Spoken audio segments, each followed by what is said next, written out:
So this should be a quick one. I made a video about this months ago when it was first announced. So in addition to telling you to subscribe, I'd like to tell you about today's sponsor, Monster. Monster energy drinks. Personally, I have zero experience with these beverages, and since they're not really sponsoring this video, I can say whatever the fuck I want. My opinion, if you're drinking these, you just need to get more sleep. Yes, I know people's schedules and whatever, but we got along without energy drinks for a very long time. So the fact that people now are seemingly addicted to them is pretty interesting. So I will definitely tell you, hey, they exist. So if you are going to try one of these energy drinks, try the zero sugar ones. I've never tasted it, but my friend says that they taste pretty good. So first thing I think you should do, get more sleep, improve your diet. Those don't work. Fine. Try an energy drink. Way before iOS 18 was released, which it is now available to the public. But the title of this article is Apple brings activation lock to iPhone parts with iOS 18.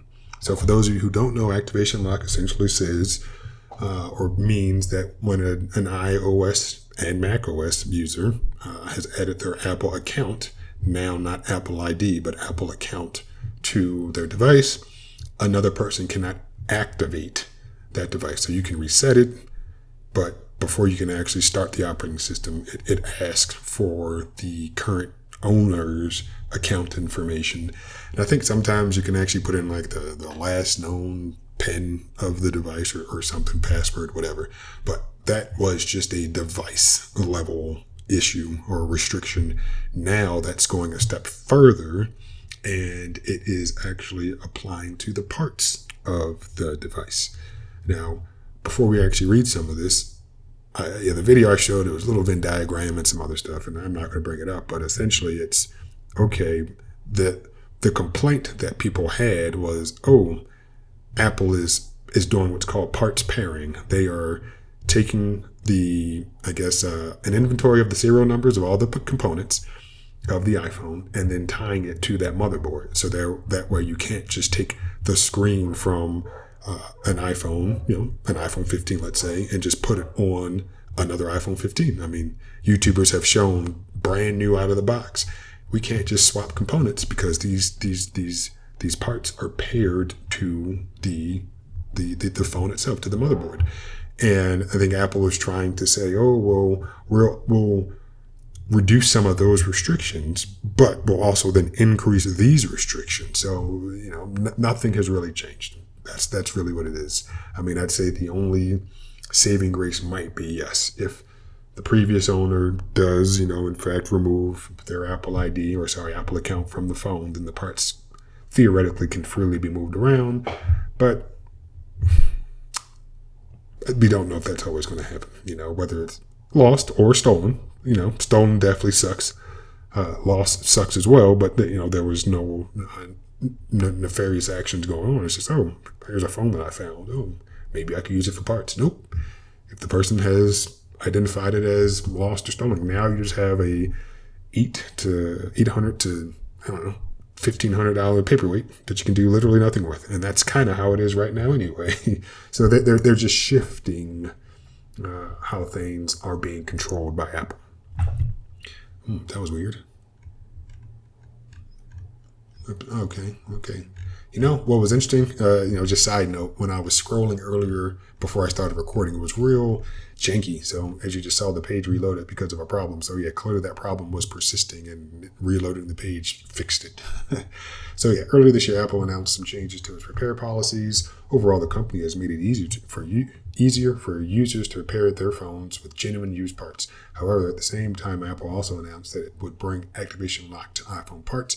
This new feature is now available and working in iOS 18. Now, another thing that needs to be noted is that they always say genuine parts, and it's like there are so many devices, so many things that we own and use that have third-party aftermarket parts and work perfectly fine. But Apple is trying to make it so that you have to buy either the parts directly from them if they are new, Or yeah, if they happen to be used and they're now not tied to an Apple ID or Apple account and not parts paired, then you have their grace to actually use it in another device. And let's just read what they said. Apple will also extend its popular activation lock feature to iPhone parts in order to deter stolen iPhones from being disassembled for parts. Requested by customers and law enforcement officials, the feature was designed to limit iPhone theft by blocking a lost or stolen iPhone from being reactivated. If a device under repair detects that a supported part was obtained from another device with activation lock or lost mode enabled, calibration capabilities for that part will be restricted. And you can see what else is on the screen. But you would say, oh, this is good for the consumer, but people are still going to try to steal phones. That's not going to stop. It'll be a crapshoot. But what will end up happening is, and this is just kind of Apple products in general, is that, because activation lock exists, the amount of devices that are able to actually be activated in comparison to the number of devices that are out there that should be able to be activated is relatively small, driving up the price of those that are available. So that's all that's going to happen here. And then at some point it's going to be, well, these used genuine parts that are clear to be installed in another device are almost as expensive as just buying it brand new from Apple. So why not just buy it brand new from Apple? So it's unfortunate. I mean, I've had plenty of issues or opinions, I should say, about how Apple designates the fact that their devices need to be activated, i.e. need to phone home when you use them for the first time, or when you purchase a used one and you're about to sign in, it has to connect to the internet. And I'm just like, for what? I should be able to use this offline, but that's not how they operate. So yeah, I knew this was coming. I've already made a video on it and figured I'd just share the wealth. So there you go. Activation lock for parts, not just the phone, but for individual parts.